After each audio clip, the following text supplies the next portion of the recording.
the railway track passes through here. Thank you, Ashwath-ji.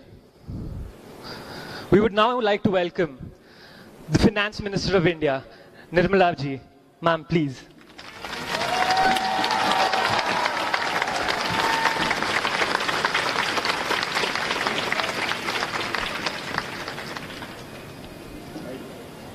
Good evening. And really, I feel energetic with a crowd like this. Ashwath Narayan was very kind to put in words of praise. I'm not used to praise, so I feel a bit, squeamy sitting there. But, no, I'm not used to praise. Oh, okay, fine. I can't dispute my MLA. And he's a very respected minister in the cabinet. He's done exceedingly well in the departments that he's been handling. And I can see the energy that he gets to work comes from his voters, his constituents. It's always nice when you're able to meet up with an interactive crowd and talk pointedly on issues which matter to you. It's always easy for all of us to come and say, we've done this, this is what we want to do, our government is this, our government is that. We'll definitely do say that, because we have quite a few things which I think will be of relevance for each one of you all, so we'll say it. But what's more important is, at a time of election, whether it's for the parliament or for the assembly, the larger picture of that state, and when I'm in Karnataka, when I'm a member of parliament from Karnataka, I can say this with certain level of confidence. The contribution of Karnataka to India's economy and the contribution of Karnataka, city Bengaluru in particular, for a sort of knowledge world that is being built, an economy which is driven by knowledge considerations, whichever part of the world. Today, knowledge is the tool. Knowledge here is not, as we say in Advaita, wisdom, not in that sense. Any job, at whichever level you may want to look at, today cannot be effective unless it is infused with technical knowledge, skills to adapt, readiness to quickly adapt to changes in technology, and be able to be mobile in your thinking. I'm here, I'm doing this, but I'm doing this for that country, or I'm doing it for this purpose. So rapidly you have to be real-time contributing. A knowledge contribution is that. I'm simplifying it, you can always widen it. So 21st century is going to be driven by knowledge skill sets. Anything that you talk about in any part of the world. And that is recognized by all, and people do now look up to India for that reason. And we proved it at least in the couple of years, although work had started quite some time ago. And I'm talking hard politics here, because most often you hear the opposition party, particularly the Congress party, saying you don't want to give credit, we started that, we sowed the seed, but for us, nobody denies anybody's role. But if it takes 70 years for you to do something, given the drive, the commitment, the political will and the vision for India, Prime Minister Modi and the team, and therefore the party which is aligned, is able to deliver it in a shorter period. You also do. I'm not denying it. And there could be challenges in your period, there are challenges in our period as well. So if you talk hard politics, don't sound like a victim. I would appeal to the Congress party. Take pride in what's happening now. The government may be of a particular political dispensation, but it's the people of India who are doing it all. Wouldn't you want to be aligned with it? So the repeated victimhood of you've forgotten Jawaharlal Nehru. Nobody can forget Jawaharlal Nehru. He was the first Prime Minister of the country. You've forgotten the contribution made by ABC. No. But can we move forward, please? Can we take this country forward, please? And in that, can we take this country forward with people who want to come and join forces, not stuck with a family? And therefore I say, look, please, let's all look at it not so much for party's sake. India needs to move rapidly now. You've reached, it's like takeoff time, where you've boarded your flight, it has taxied all its way, and then it's about to take off. At that time, no, you didn't take off the way in which Shea took off or Nehru took off. Please, at all our, or based on all our efforts, despite the pandemic, despite the war-related difficulties in procuring goods, despite the supply chain shocks, despite the continuing bipolar world problems, despite wanting to come out of China, not completely but at least partly, despite the recession which is in the developing world, India is seen as that country which is moving fast and moving across on so many sectors. And it cannot be just one person, it's all of you all. Now, do we want to be halted back? Do you want to have a near takeoff but not yet takeoff? Do you want to say, no, let me slow down a bit because some sections will have to still be convinced about? But come on. We can't afford to, sit back this time around. We've had several opportunities. I'm not blaming anybody. Unfortunately, we just couldn't catch the bus. Let's not lose the opportunity now. And this would be my call even in 2024 for the Lok Sabha. But now, Karnataka is an important state in the Indian economy. You contribute so much. Your contribution is also going to be the raw material for a futuristic India. You are setting the pace for that new India, which is going to be knowledge-based India. You've already shown the signs. At this time, if you go in for an instability, political, you go in for a certain, situation where people are just saying, oh my God, what's going to happen? Is this government getting formed? Is this government not getting formed? What is going to be the situation? And leave governance to be let, settling its own high water mark. It's not going to help the state. There should be stability in the state, as much as stability in the center. You need leadership which can stand out and say, look, I'm doing this for Karnataka because that's what I want to achieve. And if the Prime Minister has already given us that, and I'm not speaking, because most often opposition parties tend to say, oh, if the Prime Minister dreams, why should we fulfill it? No, please. It's a milestone, it's an objective, it's a target, it's a goalpost, it's a castle. 2047. We still should not be developing country. It's not an impossible dream. It's not an impossible dream. Just look back at the last 25 years. How much India has changed. You don't need to be an 80-year-old to recall that you had to wait for 1 year for a phone, 1.5 years and some 10 recommendations to get a gas cylinder. You're not anymore in that India. In the last 20 years, you see the drastic changes that are happening.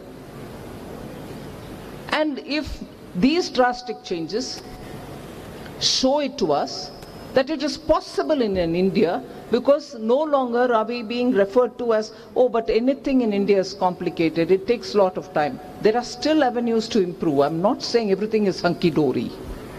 But still, don't we find the difference between 20 years ago and now? Don't you find a difference in the way in which your banks respond to you? Don't you find the way in which you can just go on, sit at your computer and get your things done? These are not possible if the ground is not working. If cables had not reached villages, you're not going to have internet. Your work from home would not have been possible if only India was not well connected. There can still be patches of India where the speed is slow. And the cost at which is happening, the cost which is being charged on you is also something which you can. I had an Indian living in Japan for the last 20 years. Last time, 2-3 days ago, when I was going back from Bangalore, sitting next to me, and he openly said, the cost of data.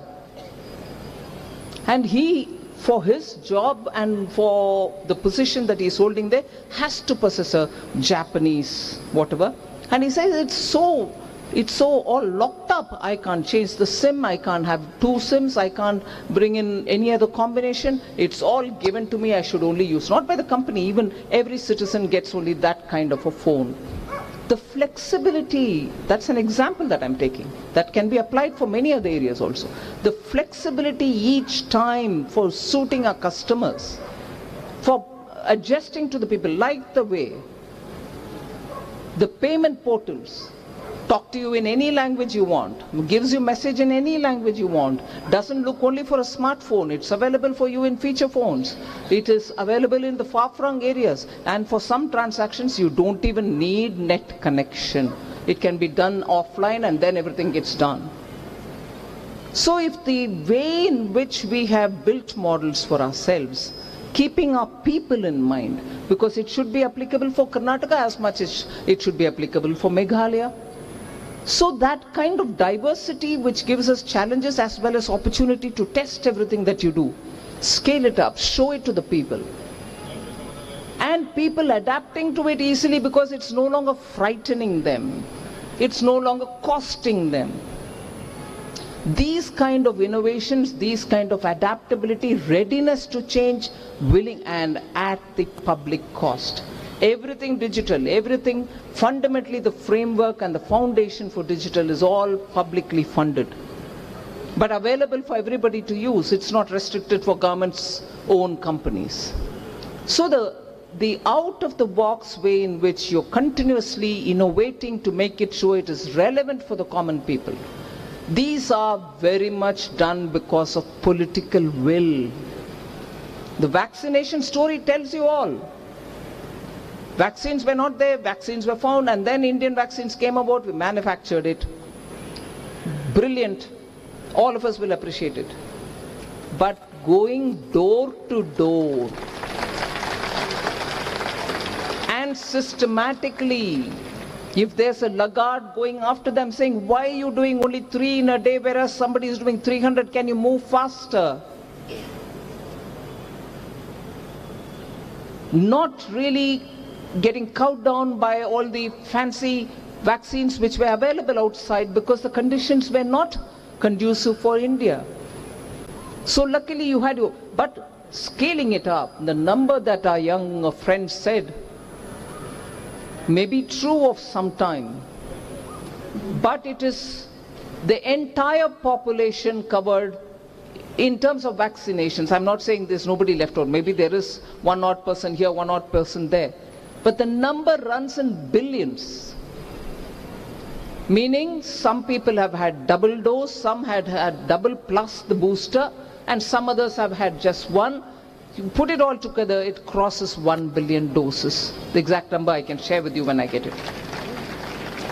And the initial doubt in the minds of everybody was, is it possible to vaccinate everybody? How will this country manage, herd immunity? We didn't wait for any of that. It happened. I go back to saying the reason behind it. Political will, execution capability. Without that, you're just not going to go forward on very many of those demands. I mean, produce everything green way.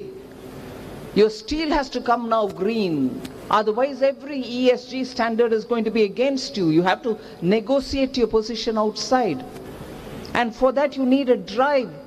You need a political commitment to lift this country and move it quickly to a different level. So I can go on like this, pardon me, but the specifics for Karnataka, specifics for Bengaluru, I'm sure the manifesto will come out sooner. You will get to know in detail what the party is planning for Bengaluru. You know, it's not any longer, I'll improve the water supply. It's not that. You're now looking at lifting Bengaluru to a different level. Because if Delhi is the capital, like every country has a capital, then every country would also say that's my commercial capital, let's say Mumbai. Then financial headquarters of the special economic zone, like that special financial zone, is coming in Gandhinagar, the IFC, the gift city. Now then, what happens to Bengaluru? I would think it's a knowledge city. It is the city which is going to be futuric and helping India to move forward and give the direction. The springboard for all those skill sets are going to come from the young of Bengaluru. So you need to have something for yourself, and I'm sure they're planning, the party, together with the minister who's been dealing with the electronics and IT and everything, should be giving input, and that will come out the day when the manifesto gets released. But the long and short of it is you need a stable government in Karnataka. You do not want a government which is going to be on tenterhooks every day. Policies cannot be made when, you know, you're hanging fire. And there are give and takes to be made on not on policy. You need a steady policy. You need a stable government to give steady policy. Any business plans for it based on the policy for the next 10 years, 20 years. They don't want ups and downs and uncertainties plaguing their business. So today that realization is very obviously seen. States will have to build on strengths. Karnataka's strength is so pronounced. To add to it, in the recent budget we've announced that we'll set up artificial intelligence excellence centers. I'm not naming Bengaluru at this time because the budget didn't name any centers. We said 3 artificial intelligence centers of excellence. But whoever doesn't know the Indian Institute of Sciences is here. And whoever doesn't know that AI is big thing now everywhere, inclusive of Bengaluru and also Bengaluru like San Francisco and anywhere else. I would put it this way from now. We are not anymore, you know, the Bay Area, we are the lakeside. We decide. We decide. So that is one announcement which I think is very important. The other, quantum mission. Again, Indian Institute of Sciences is here. Again, so many different pharma hubs, medical devices being made here. And the state government in the last few years, with Minister Ashwath Narayan, Chief Minister Baswarajji Bommai, the miracle of Bengaluru is now planned to be taken also to other centers. Bengaluru will be the trendsetter. But we want one such a thing happening in Mysore. We also want one such a thing happening in Mangaluru. Also one such a thing happening in Gulbarga, and so on. So many more centers of intense economic activity and therefore blooming into its own oasis is what is being planned. I was very impressed when I went to Kalyana, Karnataka yesterday. Quite a lot of activity because mega industrial textile park has been announced. Any textile park or anybody who's familiar with textile centers will know, okay, we export apparels, we'll export material for jeans, and we also export, garments. All that is one story. When you're talking of industrial textiles, it's a totally different one. It may include upholstery and big time, large multi-starred hotels getting their fabric and everything, but it also means that when you're sitting in your car, the airbag, the material which is required for making airbags. In India, probably just 2, but actually every seat abroad in the car has an airbag. The material comes from industrial textile. So the mega industrial textile park which is coming in Kalburgi will be producing from the upholstery down to the airbag material. You can see the market size. Everywhere in the world you need, for every car that is produced, you need an airbag. Not one, maybe 5. So these are things which you need to bring in with a certain vision, saying this is appropriate for a belt which requires jobs as much as has the capacity to take it, because nearby areas grow that kind of cotton. That area's cotton is so special. We need to use it with its value being appropriately given. So the industrial textile park, making sure that fertilizer capacity in Mangaluru is increased, Kudremukh is increased for steel ore, Mangaluru port is being increased in its capacity, and the Sagarmala makes it cheaper for us to move goods within India if you take it through the sea route. So there are so many such things which I can add, but humble submission before this very, very motivated and elite audience is, please support BJP. We do not want any uncertainty in Karnataka. We want a stable government. I was fairly surprised to see yesterday somebody had made a comment saying, please look at Prime Minister Modi, Karnataka's bhavishya ke liye vagera. And someone else said, what? You couldn't get a Kannadiga? You want Modi? I was astonished.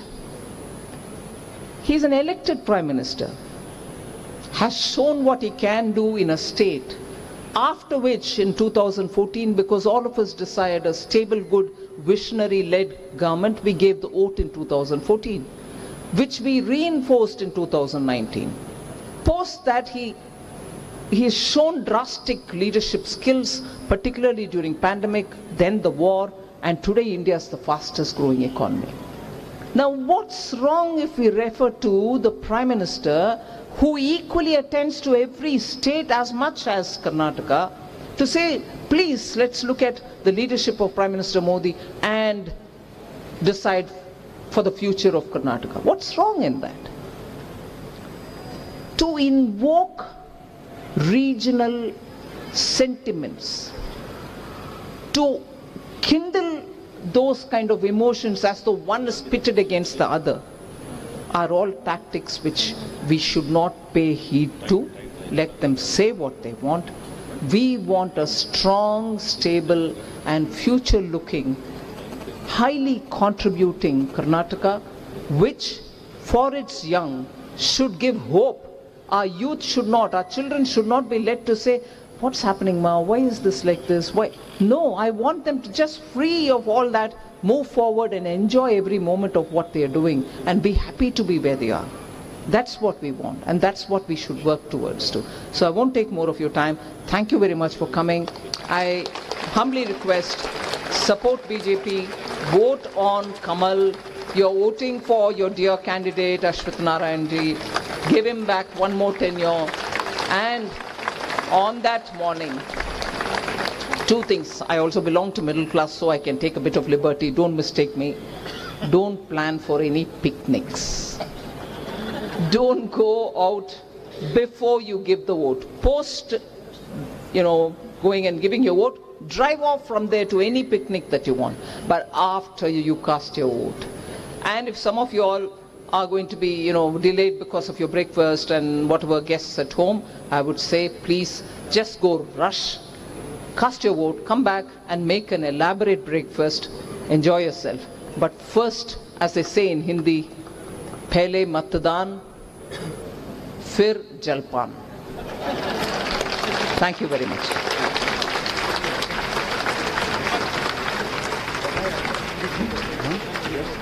I think we are running out of time, so all questions, just be brief and ask specific questions and not debate. So we now throw it open to the audience to ask specific